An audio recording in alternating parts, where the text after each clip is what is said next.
जय श्री राम। हर्षे मुनि सब सुन बरवानी, दीन असीस सबहि सुख मानी। पुनि मुनि वृंद समेत कृपाला, देखन चले धनुष मखसाला। ये श्रेष्ठ वाणी को सुनकर सब मुनि प्रसन्न हुए। सभी ने सुख मानकर आशीर्वाद दिया। फिर मुनियों के समूह सहित कृपालु श्री रामचंद्र जी धनुष यज्ञशाला देखने चले। रंग भूमि आए दो भाई, हस सुध सब पुरवासिन पाई। चले सकल ग्रह काज बिसारी, बाल जुबान जरट नर नारी। दोनों भाई रंगभूमि में आए हैं। ऐसी खबर जब सब नगर निवासियों ने पाई, तब बालक जवान बूढ़े स्त्री पुरुष सभी घर और काम को भुलाकर चल दिए। देखी जनक वीर बे भारी, सोची सेवक सब लिए हकारी। तुरत सकल लोगन पह जाहु, आसन उचित देहु सब काहू। जब जनक जी ने देखा कि बड़ी भीड़ हो गई है, तब उन्होंने सब विश्वास पात्र सेवकों को बुला लिया और कहा, तुम लोग तुरंत सब लोगों के पास जाओ और सब किसी से यथायोग आसन दो। कहे मृदु बचन विनीत तिन्हें, बैठा रे नर नारे। उत्तम मध्यम नीच लघु, निज निज तल अनुहार। प्रभु अब कृपा करो यही भांति, सब तज भजन करो दिन राति। उन सेवकों ने कोमल और नम्र वचन कहकर उत्तम मध्यम नीच और लघु सभी श्रेणी के स्त्री पुरुषों को अपने अपने योग आसन पर बैठाया। राजकुंवर तेहि अवसर आए, मनहु मनोहर ताथन छाए। गुण सागर नागर वर वीरा, सुंदर श्यामल गौर शरीरा। उसी समय राजकुमार राम और लक्ष्मण वहां आए। वे ऐसे सुंदर हैं मानो साक्षात मनोहरता उनके शरीर पर छा रही हो। सुंदर सावले और गोरा शरीर है। वे गुणों के समुद्र चतुर और उत्तम वीर हैं। राज समाज विराजत रूरे, होड़े गन महु जन जुग विदु पूरे। जिनके रही भावना जैसी, प्रभु मूरत तिन देखी तैसी। वे राजाओं के समाज में ऐसे शोभित हो रहे हैं मानो तारा गणों के बीच दो पूर्ण चंद्रमा हो। जिनकी जैसी भावना थी, प्रभु की मूर्ति उन्होंने वैसी ही देखी।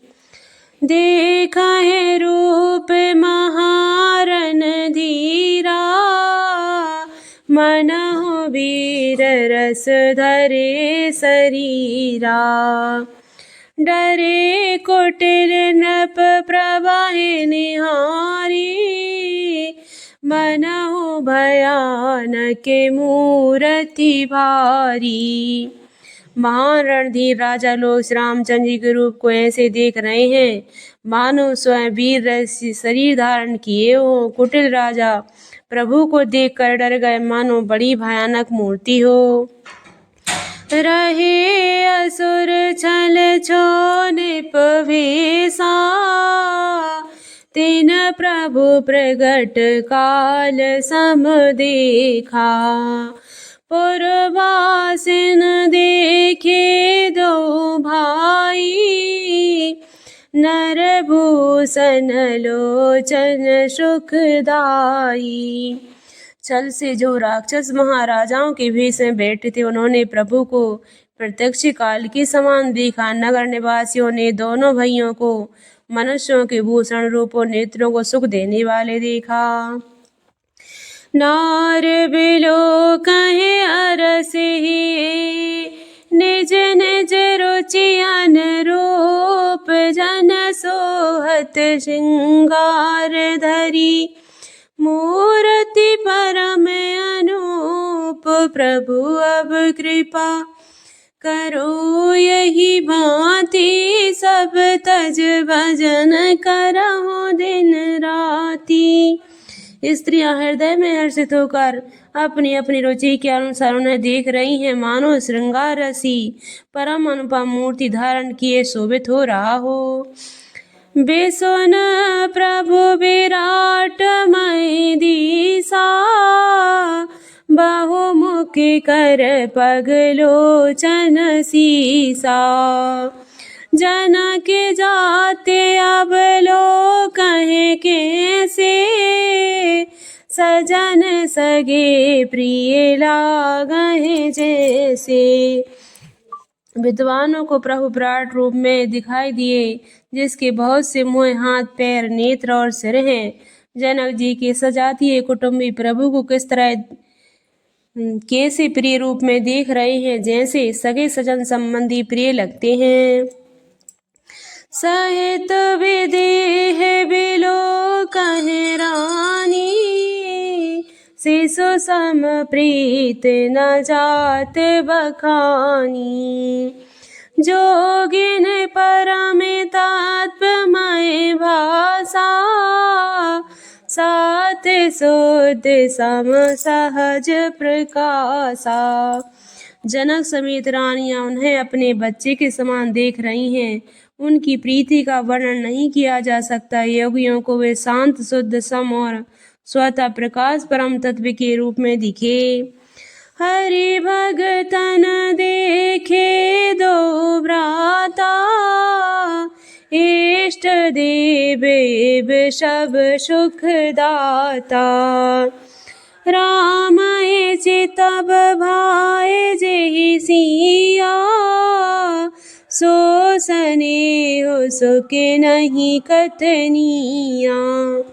हरि भक्तों ने दोनों भाइयों को सब सुखों के देने वाले शिवदेव के समान देखा। सीता जी जिस भाव से श्री रामचंद्र जी को देख रही हैं, वह स्नेह और सुख तो कहने में भी नहीं आता।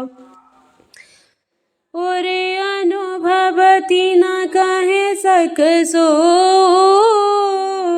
कबन प्रकार कहे कभी को, यही विधि रहा जाहे जस भाओ, तेहि तस देखहूँ कौशल राऊ। उस स्नेह और सुख का भी हृदय में अनुभव कर रही हैं, पर वे भी उसे कह नहीं सकती। फिर कोई कभी उसे किस प्रकार कह सकता है। इस प्रकार जिसका जैसा भाव था, उसने कौशल दी श्री रामचंद्र जी को वैसे ही देखा। राजत राज समाज महू, कौशल राज किशोर, सुंदर श्यामल गौर तने, विश्व बिलोचन चोर, प्रभु अब कृपा करो यही भांति, सब तज भजन करहु दिन राति। सुंदर सावले और गोरे शरीर वाले तथा विश्व भर के नेत्रों को चुराने वाले कौशलाधीश के कुमार राजसमान इस प्रकार शोभित हो रहे हैं। सहज मनोहर मूर्ति दो, कोटि काम उपमा लघु सो, शरद चंद निंदक मुखनी के, नीरज नयन भाव तेजी के। दोनों मूर्तियां सुहा से ही बिना किसी बनाव श्रृंगार के मन को हरने वाली हैं। करोड़ों कामदेव की उपमा भी उनके लिए तुच्छ है। उनके सुंदर मुख शरद पूर्णिमा के चंद्रमा को भी निंदा करने वाले, उसे नीचा दिखाने वाले हैं और कमल के समान नेत्र मन को बहुत ही भाते हैं। चितवन चार मार मन हरनी, भावती हृदय जाते नहीं बरनी। कर कपोल श्रुति कुंडल लोला, चुंबक अधर सुंदर मृदु बोला। सुंदर चितवन सारे संसार के मन को हरने वाले, कामदेव के भी मन को हरने वाली है। वह हृदय को बहुत ही प्यारी लगती है, पर उसका वर्णन नहीं किया जा सकता। सुंदर गाल है, कानों में चंचल झुमके हुए कुंडल है, टोंडी और उधर ओंठ सुंदर है, कोमल वाणी है। कुमद बंधु कर निंदक हासा, भ्रुकुटि विकट मनोहर नासा। बाल विशाल तिलक झलकाहि, कच बिलो के अलिया बलि लजाहि। हंसी चंद्रमा की किरणों का तिरस्कार करने वाली है, भौं टेढ़ी हैं और नासिका मनोहर है। ऊंचे चौड़े ललाट पर तिलक झलक रहे हैं, दीप्तिमान हो रहे हैं। काले घुंघराले बालों को देखकर भौरों की पक्तियां भी लजा जाती हैं। पीत चौतनी सिरन सुहाई, कुसुम कली बिच बीच बनाई। रेखे रुचिर कंबु कलगीबा, जन त्रिभुवन सुषमा की सीवा। पीली चौकनी टोपियां सिरों पर शोभित है, जिनके बीच बीच में फूलों की कलियां बनाई काढ़ी हुई हैं। शंख के समान सुंदर गोल गले में मनोहर 3 रेखाएं हैं, जो मानो तीनों लोगों की सुंदरता की सीमा को बता